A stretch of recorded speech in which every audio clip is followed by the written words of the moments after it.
This is what's going to be hopefully a very quick screencast on adding paging. So the first thing you're going to need to do is add the next and previous buttons, which I've called next BTN and previous BTN. And I added that to the search movie clip in my library, right? So to that search movie clip. All right, so the next part now is adding our code. So the first thing we're going to need to do is keep track of which page we're on. So that is going to be a property that we're going to use here. So I'm just going to add a private var for current page, right? And that's going to be just a plain old integer, all right? So, excuse me, when we start out with showing our search and set this up, um, one of the things that we want to do then is also set current page equal to 0. Although that's also, actually, let's move it to here. It's really part of our search grid. When we want to, no, this is, sorry, I apologize. We'll keep it there. Because we're going to reset the search grid each time we get search in, but we don't want to reset current page there. So we want to keep current page here and only reset current page when we know we're doing a brand new search. So there will be one other place we have it, but this is just in case. So the next part is we need to use that current page when we make our search. So that right now, the only place we're actually doing the search is when they click the search button. And what we're going to do is change that so that it is in a separate function. So I'm actually just going to move it. You don't have to move it here, but the only reason I'm moving it is so I can show you the event handler here and then the function I'm going to create here in my area with the function. So private function search Flickr, and I'm just going to leave it at this for now. Plain old handler. Okay, and now we're going to run this search in there, but we're going to modify a little bit. So I'm just going to cut it out of here, paste it there, and then we need to call that function in our original place. So this is a common way to move something to function. The reason I'm moving it here is that I'm going to also want to do this search on the next and previous buttons as well. So right now this wouldn't work any different than it has before, but we're going to want to change some things. So this is our search currently, but we're going to need to add that current page. So if I do a comma here, we're on minimum upload date. You see that is as null here. Maximum upload date, so we're just going to put null for that. Minimum date taken, that's also null. Maximum date taken, null. License, we'll leave it as -1 that's showing there. Extras, we'll leave it as a blank string that's showing there. Per page, now if you wanted to do non-scrolling or something else like that, this is where you have the opportunity to change how many results show up in each page of results, which is each sort of set of results. I'm going to leave this at 100 for now. And the page number that we want to start off with is actually going to be current page, right? So that's where the current page comes in. Now when they click the search button, that's really doing a new search. So in that case, you want to make sure that you reset current page to 0. And then that way we know that the first time you click that button, you're going to do a brand new search and start from 0.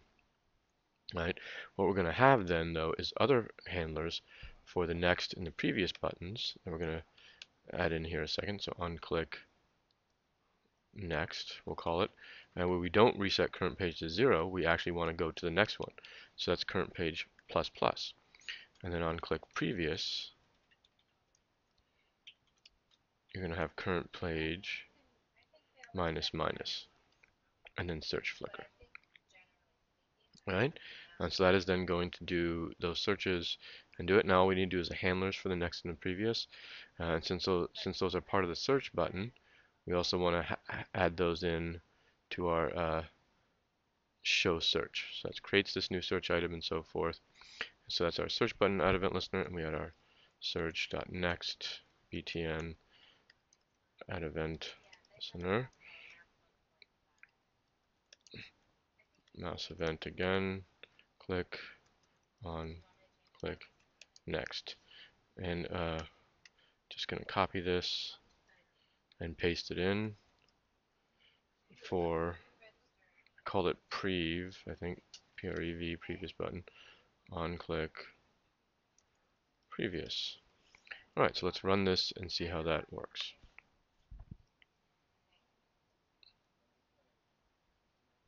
So I do my original search, I get the flowers, and now I click next,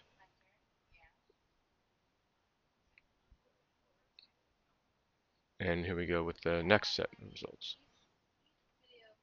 Alright, keep clicking next, and you should keep getting the next set of results. Alright, so now I'm on page 4, and so forth. You notice because we wrote that code up there to capture it, it tells you which page you're on already in our code, and previous should then bring you back to the previous pages. So that's the basics of it, and I'll show you in addition to this screencast how to manage that a bit better. Actually, I'll show it here in this one too. Okay, so the thing that is missing here is that if I keep clicking, let's say previous or something like that, that's 3, page 2, page 1. Now if I go previous again, there is no page 0, and I'm going to kind of get an error essentially. Now what it happens to do is it happens to just keep showing me page 1, but I really want to manage that a little bit better and going off the other end as well. So what we're going to do is we're going to add in another page, property, sorry, called private var total pages, which is also going to be an integer. Assuming that there's not more than a couple billion page results, which I don't think there is even in Flickr. There could be a couple billion images, but not page results. And we're going to set that. And so we're going to set it. I'm just going to scroll down here. Is remember when we showed here on search results, we use showing, this page of the total number of pages. So at that point, I'm going to set total pages equal to this. Alright, and also when we first set up our search, when we set current page, I'm going to set total pages equal to 1, so it at least has one page, so that I won't throw an error here when I first check it. Alright, so I set total pages equal to 1 here with current page, and then set it to what the actual number of pages are when we get our search results. So now, on the click next, after I say plus plus, I do check to see if current page is greater than total pages. And then we're just going to reset current page equal to total